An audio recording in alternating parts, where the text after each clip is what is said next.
देखो, अब मुझे ये बात पता है कि आप 12th में आगे हो और फिजिक्स में अभी भी स्ट्रगल कर रहे हो। मैं सिंपल चीज आपको बता देता हूँ। मैं 16 चैप्टर्स में से वो खास चैप्टर आपको बताने वाला हूँ जिसको आप करके इजीली 80 to 90 लेके आ सकते हो। और जो बच्चे फेल हो रहे हैं, जो स्ट्रगल बहुत ज्यादा ही कर रहे हैं, तो इजीली उसमें से 8 चैप्टर्स में जो बताऊंगा उसमें से करके वो आप अच्छा स्कोर कर सकते हो। तो सबसे पहले 80 to 90 जिनको लाना है आउट ऑफ 100, तो उनके लिए मैं बेसिकली फंडा बता देता हूँ। देखो, फर्स्ट चैप्टर आता है आपका थर्मो रोटेशनल डायनामिक्स। फिर सेकेंड चैप्टर है तुम्हारे को जिस पे फोकस करना है, that is mechanical property of fluid. Third chapter आ जाता है काइनेटिक थ्योरी। इन 3 चैप्टर्स को आप बिल्कुल भी निग्लेक्ट ना करें। फिर फोर्थ चैप्टर आता है थर्मोडायनेमिक्स, उसमें का आप थेरोटिकल पार्ट पे फोकस ज्यादा करें।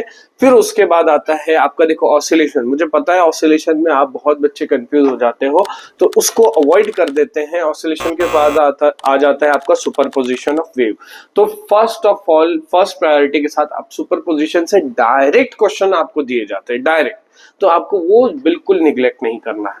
अच्छा, सुपरपोजिशन होने के बाद फिर आता है तुम्हारा that is electrostatic. Electrostatic wave optics आता है, बट वेव ऑप्टिक्स को हम थोड़ा साइड में रख रहे हैं। इलेक्ट्रोस्टैटिक में बच्चे बहुत स्ट्रगल कर जाते हैं। देखो, उसमें आपको मैं जाने के लिए नहीं बोल रहा हूं, लेकिन सिर्फ आप उसमें के कैपेसिटर वाले जो न्यूमेरिकल्स है उसको आप फोकस करेंगे और डाइलेक्ट्रिक्स के थ्योरी को अच्छे से पढ़ लेना है।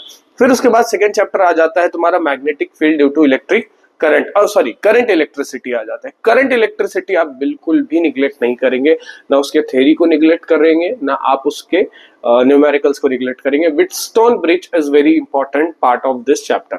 अब सेकेंड पार्ट आता है, उसके बाद सेकेंड चैप्टर आता है that is magnetic field due to electric current. ये वो चैप्टर है जिसमें से डायरेक्ट क्वेश्चंस आपको एग्जाम में दिखेंगे। देखो, लास्ट ईयर के बच्चों ने गड़बड़ बहुत किया, उनके लिए टफेस्ट एग्जाम गया जिन्होंने पढ़ाई नहीं की है, लेकिन इस बार वो शॉर्ट आउट करके मैंने आपको चैप्टर्स दिए हैं जिससे करके आप इजीली अच्छा स्कोर कर सकते हो। नेक्स्ट आता है तुम्हारे को मैग्नेटिक मटेरियल। बिल्कुल इजी सिंपल थेरोटिकल क्वेश्चन आते हैं और इजी टॉपिक्स है इसके, आपको इसको निग्लेक्ट नहीं करना है। उसके बाद आ जाता है तुम्हारा इलेक्ट्रोमैग्नेटिक इंडक्शन। इलेक्ट्रोमैग्नेटिक इंडक्शन में एकदम बेसिक डायग्राम्स के साथ बेसिक उसके टर्मिनोलॉजीज है और साथ में उसके जो डेरिवेशंस है वो भी बहुत इजी टू अंडरस्टैंड है। आपको उसकी प्रैक्टिस करनी ही करनी है। नेक्स्ट उसके बाद आ जाता है तुमको एसी सर्किट। एसी सर्किट को आप बिल्कुल भी नहीं भूलना बेटा जी। मैं यहाँ पे अभी लिस्ट दे दूंगा आपको, उसमें सारे उनके वेटेज के साथ जितने भी चैप्टर्स मैंने अभी तक बताया उन सारे चैप्टर्स के वेटेज वगैरह सब आ जाएंगे। लास्ट चैप्टर जो मैं बोल रहा हूँ, देखो, डुअल नेचर और सेम स्ट्रक्चर ऑफ एटम को हम थोड़ा सा निग्लेक्ट कर देते हैं। डुअल नेचर इजी है, जो बच्चे 80 to 90 जाना चाहते हैं तो वो डुअल नेचर जरूर करेंगे, लेकिन जिनको सिर्फ अच्छा स्कोर करना है, पास आउट हो जाना है अच्छा स्कोर के साथ, मतलब जिनको 70 मार्क्स के पेपर में से ऑलमोस्ट 50 तक के लाना है, तो वो जो मैं 8 चैप्टर बताऊंगा वो उसका लिस्ट भी दे दूंगा, आपने वो करना है। और जो 12 चैप्टर्स में दे रहा हूँ वो जो 80 to 90 वाले बच्चे हैं उनको इजीली वो करना है, उसको 100 आउट ऑफ 80 to 90 जो लाना चाहते हैं उनको वो लिस्ट पे जाना है। लास्ट चैप्टर है तुम्हारा दैट इज सेमीकंडक्टर।